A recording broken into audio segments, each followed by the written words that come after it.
Well, that's going to add into their troubles as well. Shaman is really good with the Hex against the Bane and the Invoker and locking down the Juggernaut. That's one option. But Quaswex Invo is actually pretty good against the Shadow Shaman too, because there's a lot of controls and you will be able to break the shackles. But I guess this is early Roshan advantage for Hydra, getting those towers down, which will benefit the Mars in the push, because Mars himself takes a bit of time trying to take down those tier 1s. So with the help of the Shaman, you can kind of invest in a support helping you take down objectives. And also getting towers down against the Marcy and the Bane can be quite challenging, because you never know if they're hiding in the trees and can set up on you. So when you just put the wards down, you just hide yourself, and then you're not afraid of these heroes catching you and just jumping on your head, suddenly killing you. So I like it for sure. The thing is though, with these 2 weak supports, you have opened up chances for NoSorry's lineup to shine against heroes that die very easily. You might not have enough damage, but these guys you don't really need to. You poke them and they die. So it's going to be a big deal for Hydra. Can they keep their support safe? Pretty much the same as NoSorry did in the previous game. You have the Ember Spirit that is constantly in front. He is very hard to kill. The supports are backing him up. And then once the supports see where the positioning of the enemies are, then they can decide actually how to approach the fight. So it makes your life a little bit easier. We're going to be looking at Asgold again. Hopefully this time he's up to the task. Since the second phase, Hydra has also swapped a couple of their bans away. They left the Storm Spirit open, but they went for the Ember Spirit and got the Invoker into their mid matchup against them. The Viper and the Bat Rider. So I guess you have to now decide which one of those, and I would rather ban the Viper if I was Hydra. For NoSorry, they focused on the Monkey King and the Bristleback. So I don't see Bristleback as an issue. I don't think Monkey King is that massive of an issue for NoSorry, but it's definitely a better ban out of those two. I would not be scared of a Bristleback against me if I was NoSorry. Yeah, they banned the Monkey King. Yeah, banning the Monkey King just shows that they want to go for a frontliner, something that is fat, that is going to be annoying. I'm looking at the possible Timber, something along those lines, you know, that can take an area. I would go for that approach if I was NoSorry, because they have a lot of mobility between them, and they don't really need that. They could go for a Sand King, but still he's again pretty solid at overtaking the lane from like minute 4 to minute 10, 11 until the big rotations start coming out from him. So I'm thinking they should go that route. Some hero that is gonna make the game stale from minute 5 to minute 10, 11, 12, because that is where we're gonna be encountering those damage issues from NoSorry. All right. Would you rather pick a Lifestealer or a Weaver against the Juggernaut? In this game in particular, I'd rather pick a Weaver, but I wouldn't go for either, to be honest. Right. There's also the Seeker in the pool if Rory would like to pick that up, but most likely waiting for NoSorry's pick. We talked about the Underlord, banned, and NoSorry's time to pick what do they want for the offlane. I still think Viper, you mentioned that. I think I kind of like the Timber as well. Timber's a pretty decent option to go for here, but I think Viper is very good. That will solve their damage issues. That will help them with the extra push as well. They just don't have a core outside of the Invoker who's able to initiate. That's kind of the problem then, that then they have to rely on Yond playing his heart out with that Marcy, which he already has, but does it become too difficult if they go for something like a Rod of Atos Viper? Well, if you go for a hero that's going to be overtaking the area, Viper, he can be in that category as well. You know, on the other part of the map, you're catching people with the Marcy, with the Bane, when people are trying to kill that hero. So, they go for a Tide. There's the initiation, fat frontline guy that overtakes the area, that is hard to run into, doesn't really care about the hexes, the shackles, any of these spells. It's one of the best heroes against the Mars as well, because you can get locked down in the arena. The second there's an arena, use the Ravage, and arena is pretty much useless. It is not a spell against the Tide. So this is a really good hero here for sure. The question is, can Hydra punish it in the lane? That is the thing they should be going for, and Ursa seems like a perfect pick here. Literally a perfect hero is the Ursa. Ta-da! So we have the Ursa to come out for this one. Yep. very solid matchup here for Rory versus last hero on the Tidehunter. Plus you have the Shaman. Shaman Ursa is very good against the Tidehunter. Plus your Hex benefits you as well. The Magical Burst is going to be pretty nice. In general, I think this is a much better Hydra draft. It has some of the same elements from game number 1, but now I feel like they can impact more with this draft compared to game 1 and what kind of tools they had available, because it felt like they never really had those tools. It felt like they had a toolbox, but it was half empty. It's much easier for them to play this game because small mistakes aren't gonna be punished as much. You know, if you lose the laning phase right now a little bit with the Ember Spirit, it's not gonna crush your game because you're not reliant on really just getting kills over and over again. The Ursa doesn't really have to do anything special. He's gonna be doing better than the Tide, and it's only gonna be about survival on your Mars and the Skyret mage lane. And I mean, ICQ and Cobble have already shown that they can survive a Jugger Marcy lane. They might be playing against Jugger Bane here, but again, I would rather put the Bane with the Tide and the Marcy with the Juggernaut once again. So I think Hydra have all of the tools, and I'm once again gonna go for them. And you can see that little bear is even waving at us like, thank you for putting your faith in me, Harry. Yeah, no problem. You know, but I really like Hydra's drafting. Asgold, he's definitely up to the task. We heard from him in the interview last time. The thing is now, just don't make as many mechanical and tactical mistakes as you did in the previous one, and I think it's easier to play in this game for sure. I also agree. From what I heard from the interview we had with Asgold last time, he sounded somewhat confident and, you know, very calm and relaxed in a sense as well. And he's got a lot of trust in his teammates, and I think the teammates trust him as well. So I think we might be looking this mid lane just a little bit more than we did in the last game, just to see if that really translates into is he gonna play better this game than he did in the last game, kind of correct one or two mistakes and really be the guy to control it. But we're gonna see a full-on 5 versus 5, and we have a quick damage output here from the Slate as well. Asgold and Yawn both falling. First blood for NoSorry, and still continuing with the poke, but looks like all the control spells have been used, so they have to wait for these long cooldowns to come back up. And Bane being chased up. Rory gonna be chasing him down to the river and taking down the Bane. They've got the God's Rebuke as well onto 3, and last hero is now being forced away. Hydra scored 2 kills, but NoSorry took first blood. Yep, this is the difference, you know. In the if you were fighting in the river, you have a sea monster, you're gonna win. If you're fighting in the woods, you have a bear, you're gonna win. So it's really weird. NoSorry went there, but they did get the first blood. Now the problem is, of course, Yawn got that first blood, so it's really not gonna matter all that much. And Hydra getting the runes. All of them. NoSorry got all last time. Now we have turned the tables. How the turntables. NoSorry are going for an aggressive lane. There it is. There it is. We were... Yep. We've seen this before, and it has worked wonders for them. Let's see what Hydra can do against this. Kicked is going to have his arms and hands filled. Positive side is he started off with the Ether Shock. He's got that extra poke for him. Man, if I was a position 5 Shadow Shaman against an aggressive lane, I would be so sad.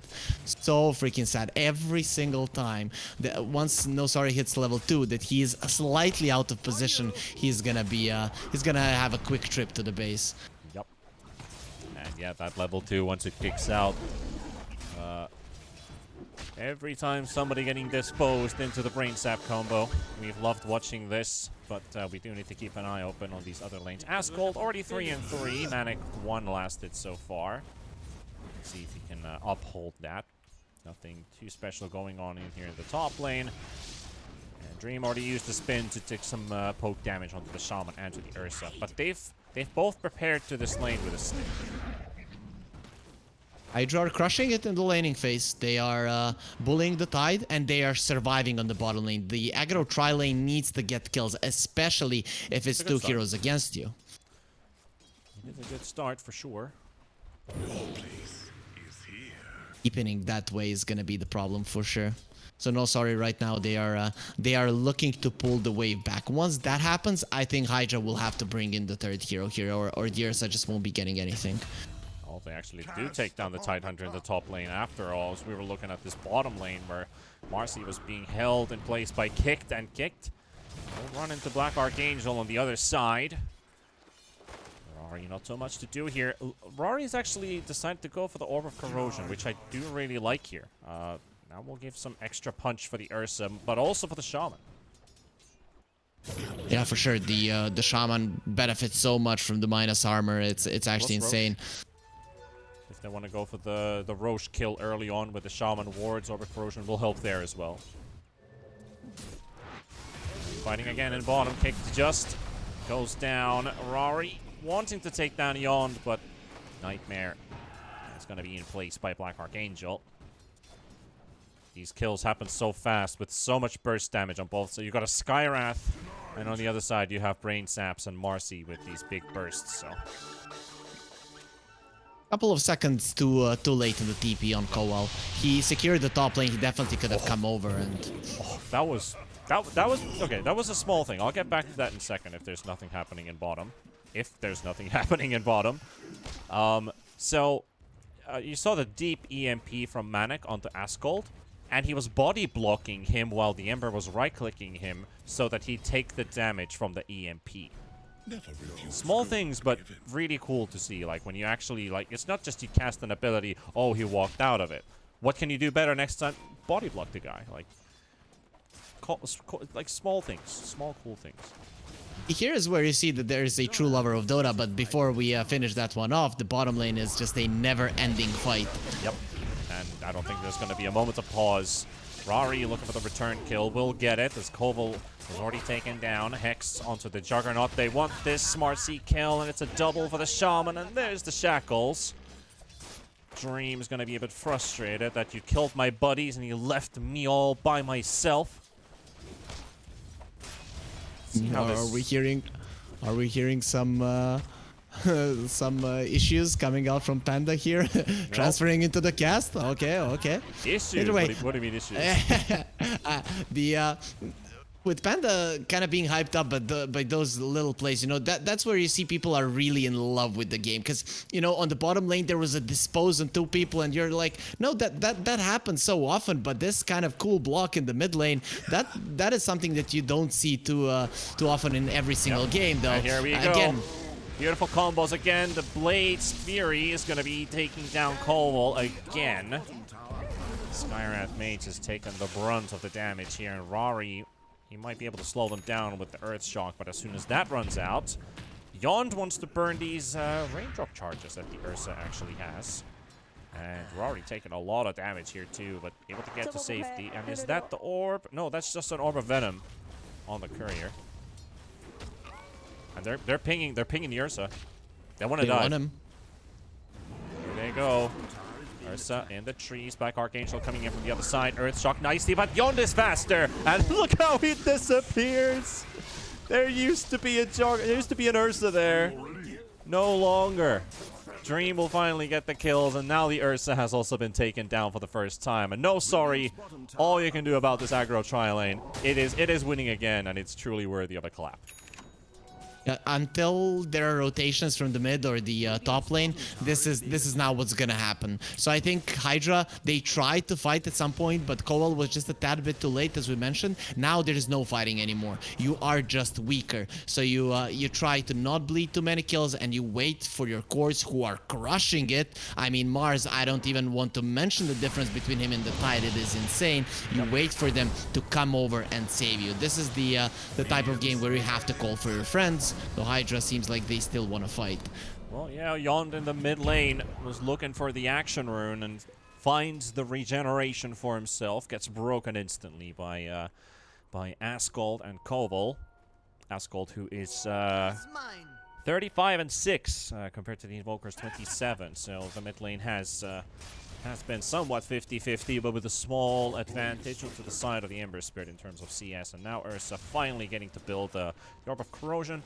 Dream is going for Battle Fury again. He does not want to go for Maelstrom whatsoever. Yeah, doesn't care. He thinks that the game is going super well for him, which is actually the case. Maybe it's also a player preference thing, I guess. When you're comparing those two items, like, there are differences for sure how they work. You mentioned how the shard works and basically how to get more extra attack speed, to get more Omni-Slash procs, and through that more proc damage. But I guess he's just, you know, old school Battle Fury all the way. He knows something that we don't, because most of the other players, they prefer the other build. Yeah. I They know prefer Twitch. I the know Maelstrom. Twitch chat knows something that we don't. Of course they do. That is the average MMR of a Twitch chat viewer is 10k, or it was a year ago. So you can only imagine what it is right now. Well, that is also make true. sense. I'm not insinuating anything. I'm just saying they know something, and I'm correct in that. Okay. Being diplomatic Rari of- is the first one to rotate. This is interesting. They want last hero. They don't want the Invoker to be the first one rotating to the bottom lane. This is what the Ursa wanted from minute one. You know, he's getting to experience it at 7 minutes and 50 seconds. Guys, someone not is the horror afraid of me. his friend. ICQ. Oh, okay, Ravage for the kill. Sure, they'll just blow it all up. Not give it a chance for this Mars to get out. So last hero's not taking any second thoughts on that. Drop the ulti and go. I mean, it's still kind of okay for HYDRA. It was a defensive Ravage. You get the kill. Of course, the Invoker is going to be happy with the Urn of Shadows. But ideally, NoSorry would have wanted the bottom lane to stay the same way it was. And then the Invoker comes over, they get 2-3 kills. Maybe even one more TP comes out from HYDRA and you just get them one by one. So with this kind of a move, HYDRA have forced out the Ravage from NoSorry and haven't really lost that much. And now the turnaround will be there. Arena down, but there's a Nightmare as well. Finally gets it out onto the Tidehunter, but it's a bit too late now for Will someone die? Here, but can he body block him? Black Archangel has to rotate to the jungle. Well, the tree line in this case, and there we should have a very dead Vayne. Nowhere to go. Also, just moments ago, Ursa is currently the 5th lowest level hero in the game, but he will slowly bounce back.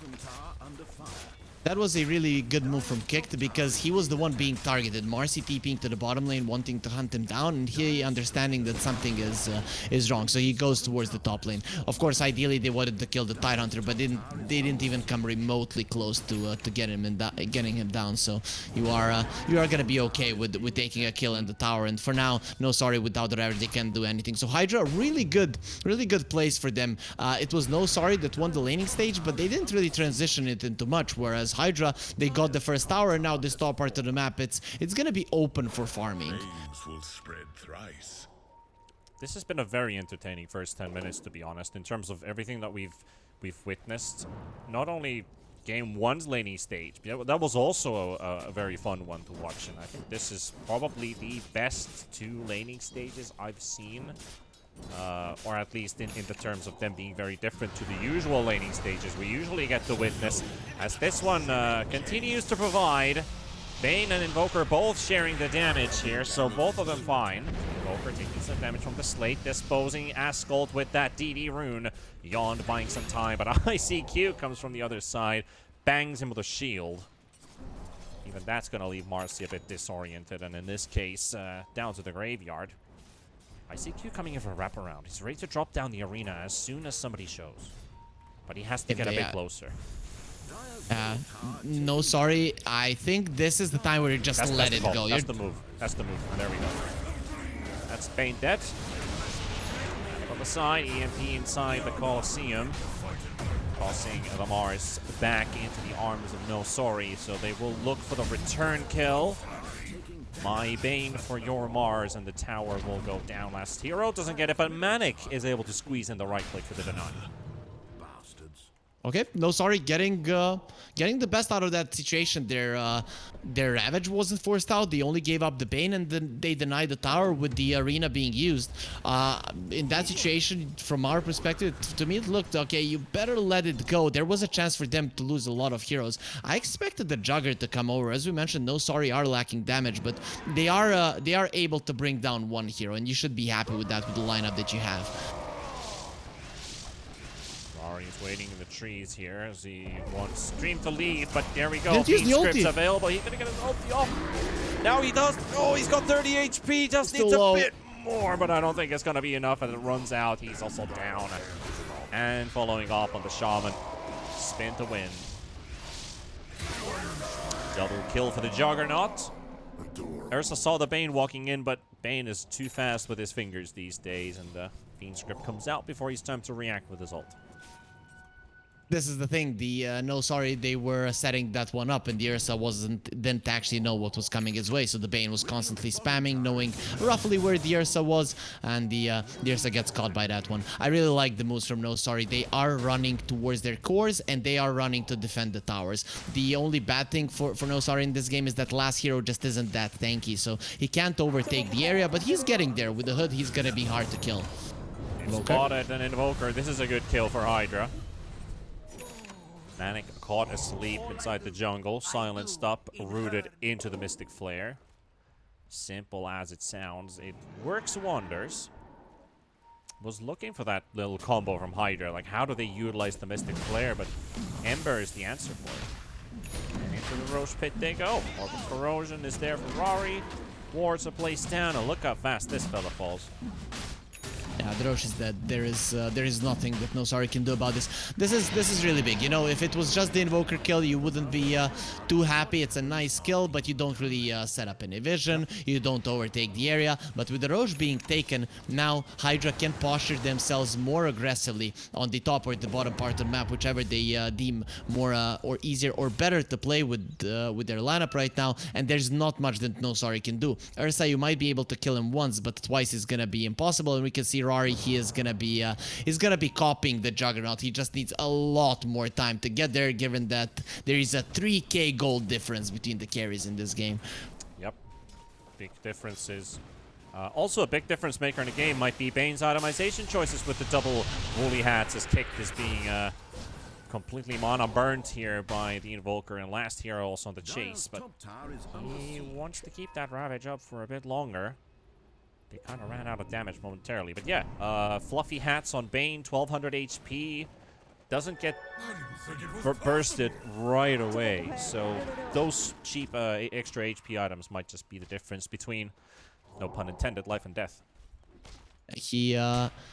He wants to get a 4-staff at some point. You don't want your heroes dying to the slide of his chain silence into a Mystic Flare. So, you know, the fluffy hat makes sense. I kind of don't understand the anatomy of the Bane, so I feel like he's being greedy with 2 fluffy hats. It still seems to me like he has only 1 head.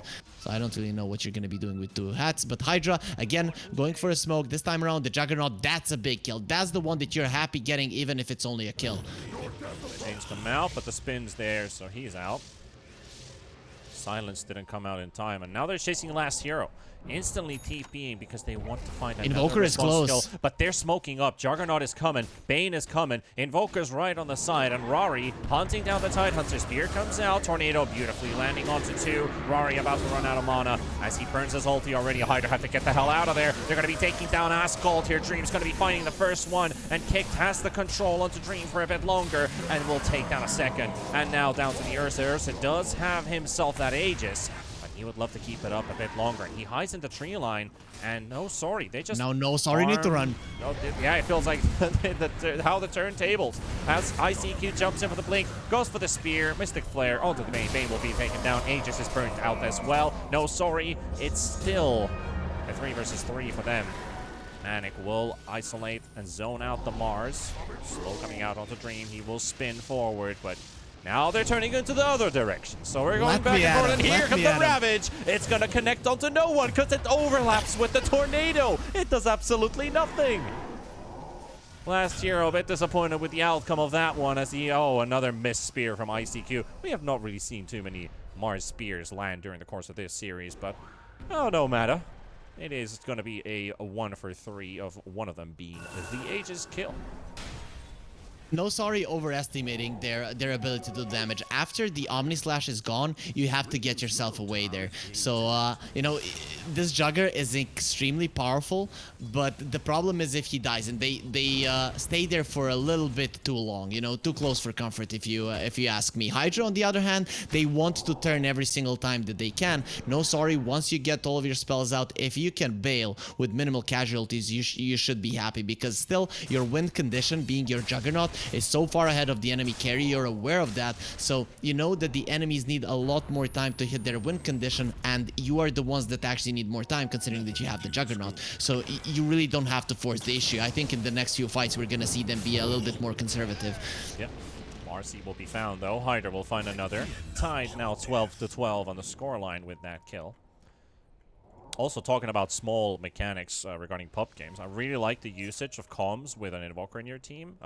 Sunstrike here, and there's a ward right there, and you've got one of your supports coming in from the low ground to de-ward it. So instead of walking deep on the enemy side for the de-ward, just ask for a Sunstrike for a bit of extra vision. Small things. Or I want to use the tornado, so don't use your Ravage. You know, that could be a good one for pub games. I don't know exactly which competitive game we're talking about here, but I'm certain there were a few where a tornado completely made the Ravage kind of useless. You know, hopefully that doesn't happen here. Tornado is nice for the dispel, but you do kind of want the stun duration. Even if they're thrown into the air, you can't really hit them. Can you actually dispel the tornado animation? Like, if you're thrown into the air with dispel and Bruling, like the Brewmaster Bruling uses dispel magic, do they just bring them down to the ground? I think that dispel doesn't, but like the Oracle dispel brings you down from the ground. All right. Yeah, if you precast it and you're up in the air, it brings you down. That's cool. All right, wards will be placed, and wards will be farmed. So that's Tidehunter having a field trip. HYDRA, they are allowing the bottom part of the map to be overtaken by the Jug. Considering the lead that he has, I'm not sure that that you want to be allowing this. You have a lot of heroes that can actually catch the Juggernaut kicked with the Blink Dagger, so I would put a little bit more emphasis on the bottom lane if I was them, you know? So with some heroes that you might not expect that are gonna gank him, like Skywrath Mage and the Shadow Shaman, plus the Ember being somewhere in this vicinity, and then the Mars showing on the top lane. You know, you're gonna expect NoSorry that HYDRA without the Mars, they're not gonna fight. So I would like some kind of approach like that. They're giving Dream a little bit too much. I have a bit of a cat killed the curiosity thing, but why has Tidehunter maxed out all of his spells and only has a level 1 Ravage? I guess he doesn't value the extra 100.2 second stun. He values the other spells more. Though the Gush really yeah, I mean, if you have a tornado in your team, I mean... Oh yeah.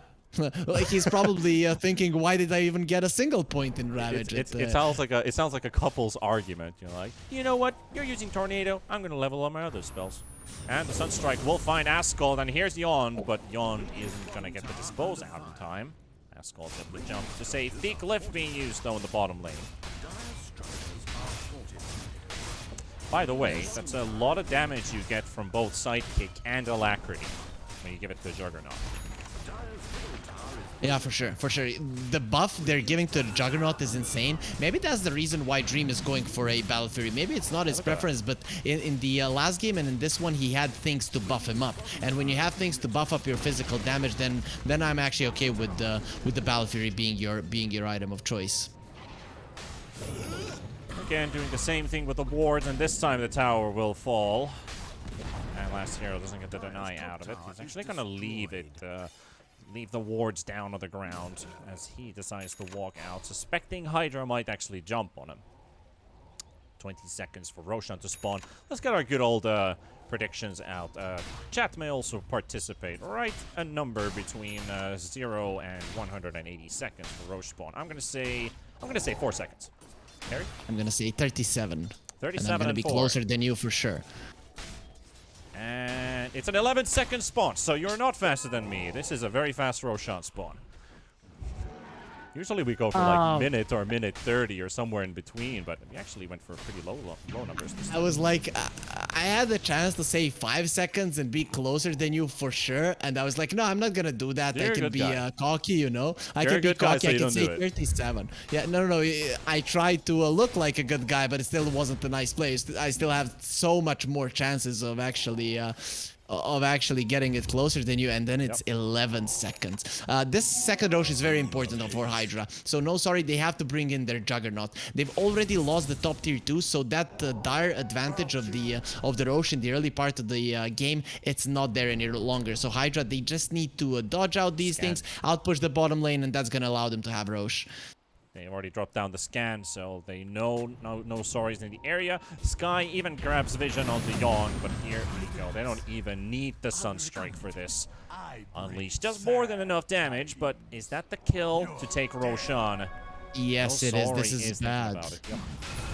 This is really bad. You knew that they were coming. You knew that the second Roche was important for your lineup, and you just die as the Skyrat Mage. This is a problem. The best move from Hydra would be TP, mass TP to the mid lane, and then wait 10 seconds, then go for a smoke, because you know that at that point, NoSorry, we're gonna go in. 5 versus 5, it's already hard to fight NoSorry in the Roche pit, but without one of your heroes, you're not capable of doing so. They're waiting for the Sky, but it's already too late.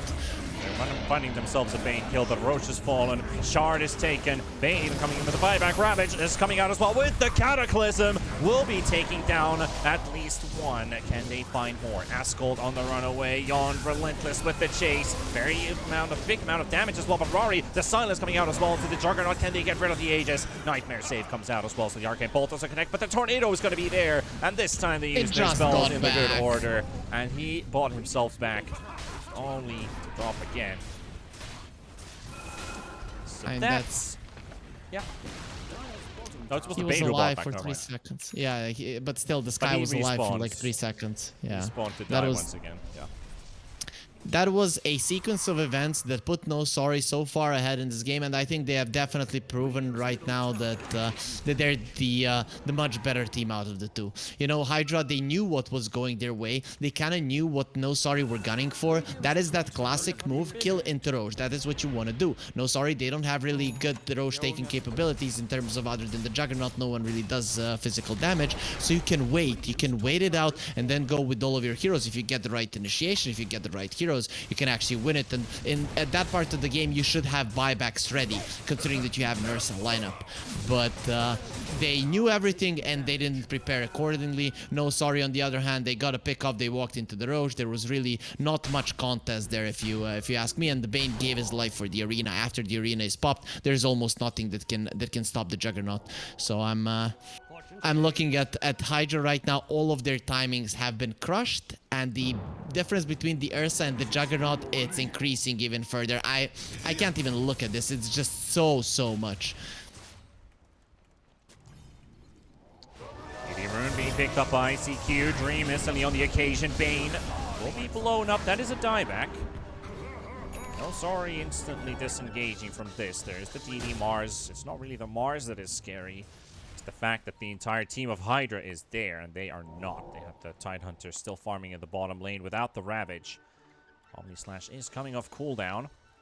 Hydra wanting to take map control for themselves. At least the top half of the jungle. You have to control that area, because it's not easy for NoSorry to run into it with the smoke. You're running into an arena, you're running into vision, you can lose some of the big heroes and you're gonna be in trouble, especially until the Invoker gets the BKB, he can easily die. So I'm liking what Hydra are doing right now. They are aware that for the next few minutes... Cataclysm into Dispose. That's a very nice combo, but because of the spin, he's not getting any right clicks out, and Mars will TP out. Very good read there to pop the BKB teleport out, because the spin prevents Juggernaut from actually right-clicking the target. Rory teleporting away in a very interesting location. The thing is, with this move, they opened up the top part of the map. So you forced out Hydra out of there. Now you're going to be getting in, dewarding everything. And then Hydra, that idea to delay the Aegis, it just doesn't exist any longer. Oh, Shaman drops the wards down. But he's not really doing any damage to this Bane here with these wards, so Bane is tanky as hell, to be honest. Wards don't do anything. That's a level, okay, that's a level, I thought that was a level 2 ulti, my bad. That's actually a level 1 ulti, Shaman is level 10.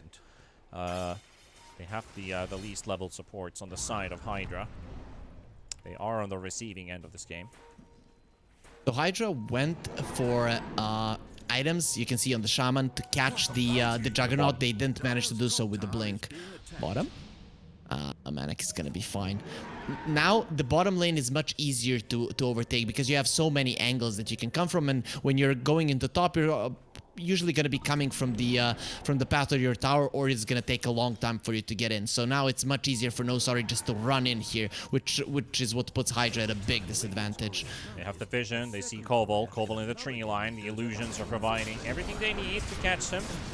And Yond is they want the blinking Ursa as ahead well. for another target. Yeah, they wanted a secondary, but Rari will get out. Koval will go down.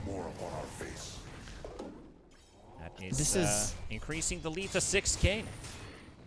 usually a really bad sign for an Ursa versus Juggernaut matchup for the Ursa is if the Jugger can man fight you. So once the Jugger gets the basher, I would actually, if I was in his place, I'd rather go for a butterfly. If you get to a point where the Ursa can't man fight you when he himself gets the basher, it's over. It's literally Ursa is not going to be able to do anything, and his ability to farm an MKB in this game, if he's unsuspecting of what's going to happen, is non-existent because they're losing map control over and over again. So it wouldn't surprise me if Dream actually changes his build, because with these items already he can deal with the supports. He doesn't really need the basher other than stopping the BKB TPs.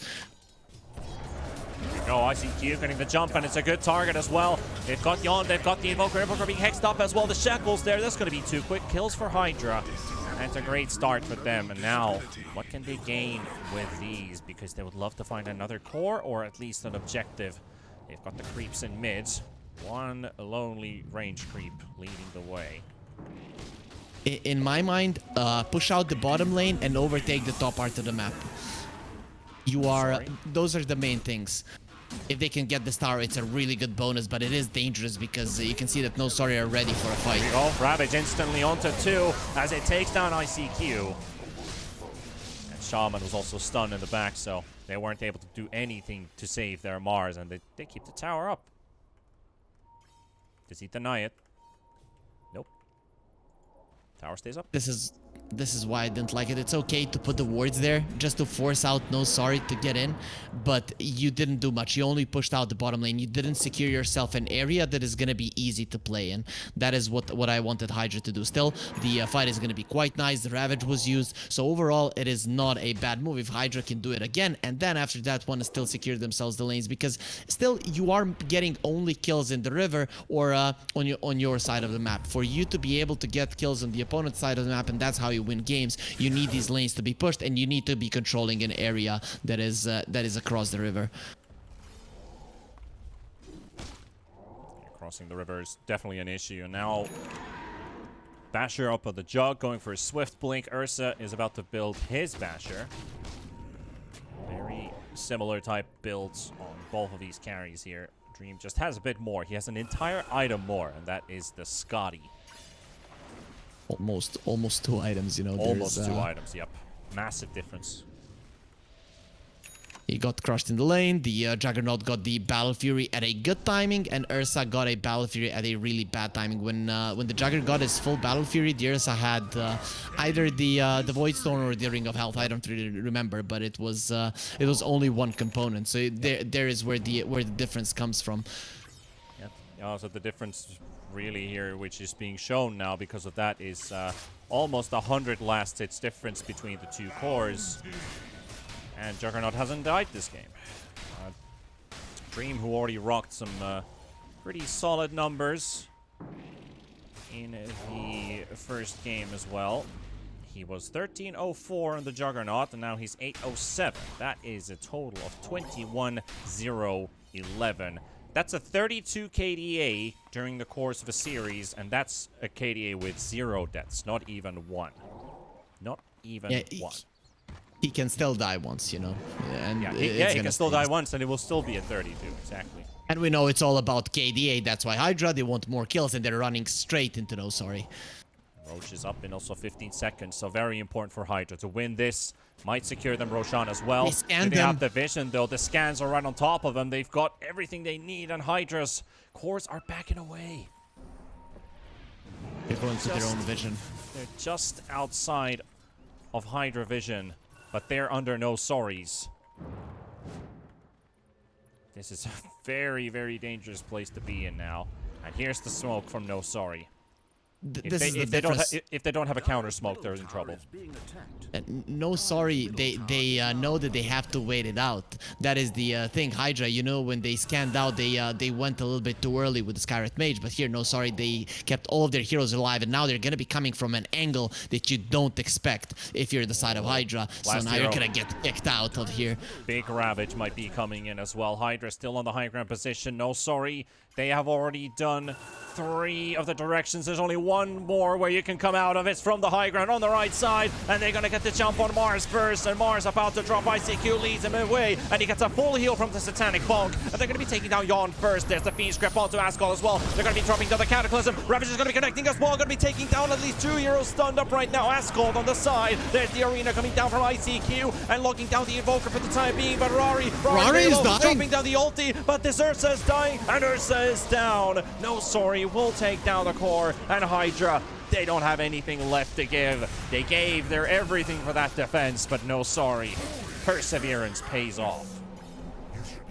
That Satanic almost won the fight for HYDRA because the full Omni Slash Ethan, and he just uses the Satanic with the God's Rebuke. He's back to full. I was like, what the hell? Then I look at him and he has a Satanic. So, you know, almost a good fight for HYDRA. But Rari, man, he used the Enrage and the Juggernaut destroyed him through it. Now, this is a big fight. This is why NoSorry took so much time, because they understood what was on the line. You're playing against the Ursa lineup, you take the Aegis away, and you already have the stronger carry. I mean, not in terms of matchups, but in terms of gold, you know, the Dream is very far ahead of the Ursa. And now, Cheese. Okay, he was hungry.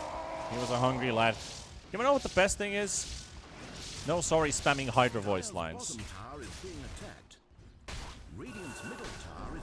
So really, that is really rubbing. That is a next yo Panda. That is a next level tip. We are tipping you real money while destroying you. You know, we bought your voice lines, and then we're like, yeah, here, have the money here for the loss a little bit, boys. You know, yeah, we're gonna be dropping you down into a position in Division 2 that you don't get any money. So we'll take the real money. You can take the small tips into your arms. So that is the playbook for NoSorry. And here we go. One more smoke coming in from HYDRA. Potentially, if they don't win this one, it's gonna be over. Mars with a beautiful Arena.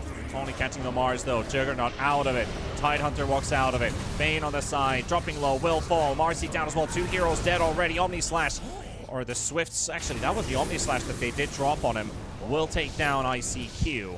Swift Slash was already on cooldown. And that is a Marcy buyback as well. Mars is gone for 60 seconds. There's only 2 buybacks up on HYDRA's side, so this is not what they wanted.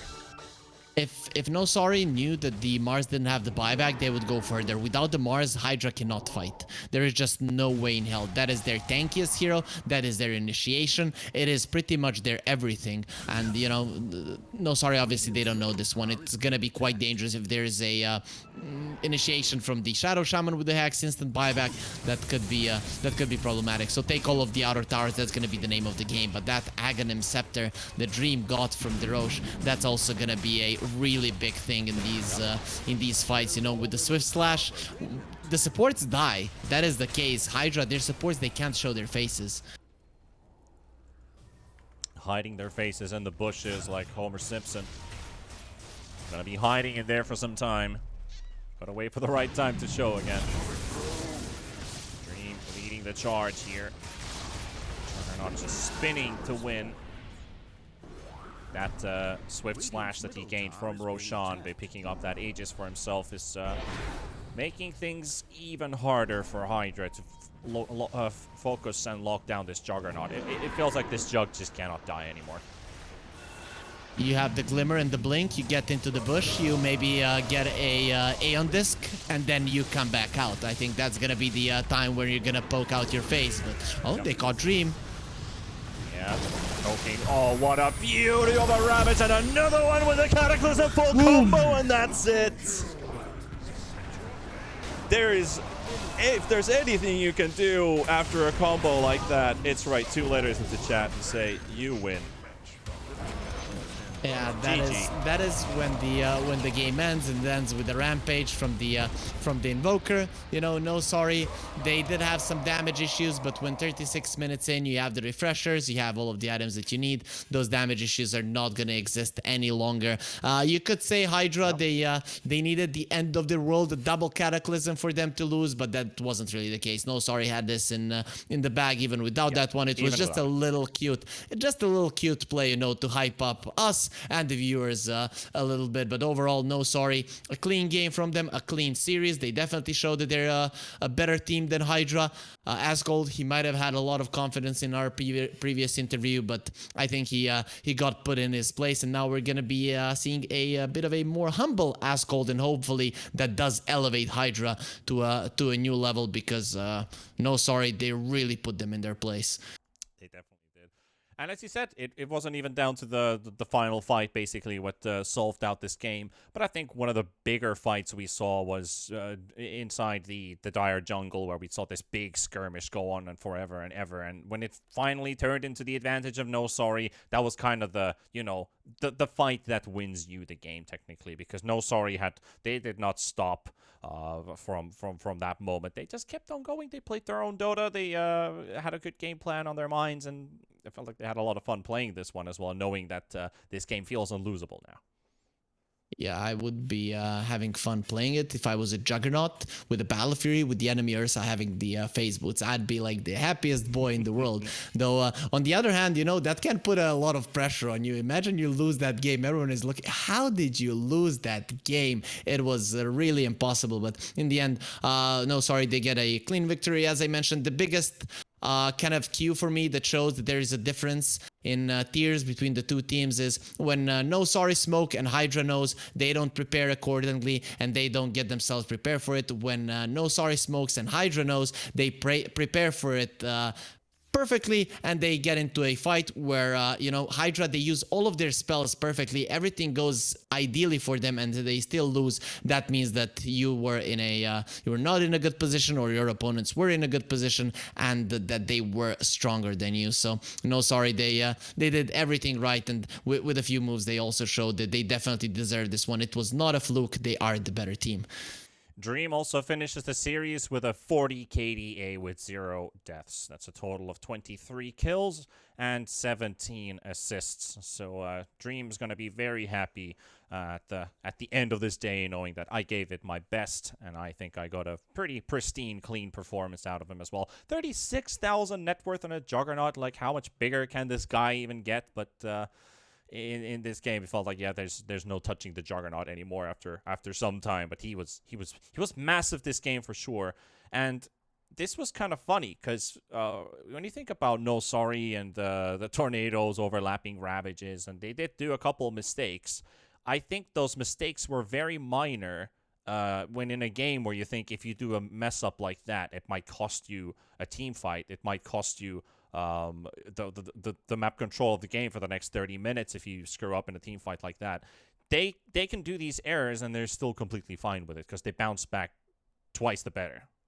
A big misconception in Dota is that one mistake will cost you a game, no matter how big it is. If you made 30 moves and you made 3 massive mistakes, it doesn't matter because the other 27 were okay or good. But if you make 2 moves and one of them is a catastrophe, then you can point at that second and say, okay, we lost the game there. No, you lost the game in the other 15 minutes that you weren't doing anything. And that is the problem in tier 3 teams, maybe in some of the tier 2 teams, that they're not making enough moves. NoSorry, they're constantly moving, they're constantly fighting. Manic had a really good game for me. He is the MVP of this one because he's the one that kept it all together. Sure, they had a tactic to make the Juggernaut that strong, but he's the one who kept it all together. The Tidehunter didn't have a good time, and the one that was stopping the aggression of HYDRA, who was it? It was Manic. So I'm, those kind of mistakes, they happen. They're fun to see. They're fun to make fun of, but in the grand scheme of things, they don't matter if right after that you're making another move and kind of creating space until your next Ravage comes back up. Well, we're still waiting word for a potential interview. Hopefully, we will get one. But until we find out anything more, we're going to take you to a tiny break, and then we'll inform you what's happening after. This was the last series of the day, so if you're done with watching Dota, this is basically the end for it. But if you do want to learn more about NoSorry's players, hopefully we'll get to hear from the players. So we'll be back in a couple minutes. So don't disappear anywhere. We'll keep you guys notified. All right, unfortunately, folks, we do not have an interview for you guys. We couldn't get a hang of any of the players, so we will not get NoSorry out for the interview this time. But that is the first series of the week, basically, in the books for both SEA and Eastern European Division 2. More Dota on Division 2 is going to be on the 23rd. On Thursday, we have PuckChamp versus NoSorry and Empire versus Hellraisers, followed up by our Friday and Sunday games, Namiga versus Cybercats and X3 versus Hydra. Is there any specific series that you're looking forward to a lot? Because I think PuckChamp NoSorry might be a pretty heated one.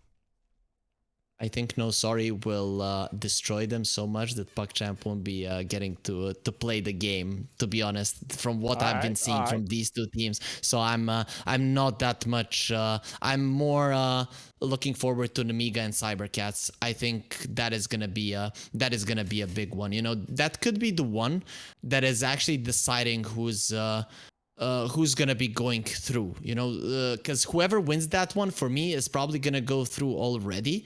And then, you know, if Cybercats win it, for me, they're through because they won against both Namiga and NoSorry. And if they lose it, and then Namiga loses to NoSorry, then it might be a three-way between those teams. So I'm not sure, but that for me is the standout series. I don't really know between these three teams who I would put ahead of the others. That is true, but we'll see which one is going to be the best series. I think this one, despite being 2-0, had its moments. NoSorry, very powerful, dominant performance here today. And, of course, earlier on we saw some SEA Dota. But that is going to close out the day for us. Thank you for tuning in. I'm also going to be taking a 1.5 week break, so you'll be hearing more about Harry Freak, the guy here on my right. I'll be back for week number 5. I'll be gone for a while. I need to get my back fixed, and also going to be doing some different stuff in the meantime. But until then, see you guys again on Thursday for some more Eastern European Dota, at least for Division 2. Do we have any Division 1 games before that? Tomorrow or the day after? I think they're on the same day, at least. They're also on the 23rd. All right, so on Thursday, we shall continue. If you're from Finland, have a good midsummer. If you're from anywhere else, have a good midsummer. Take care of yourselves, everybody. Good night. Bye-bye.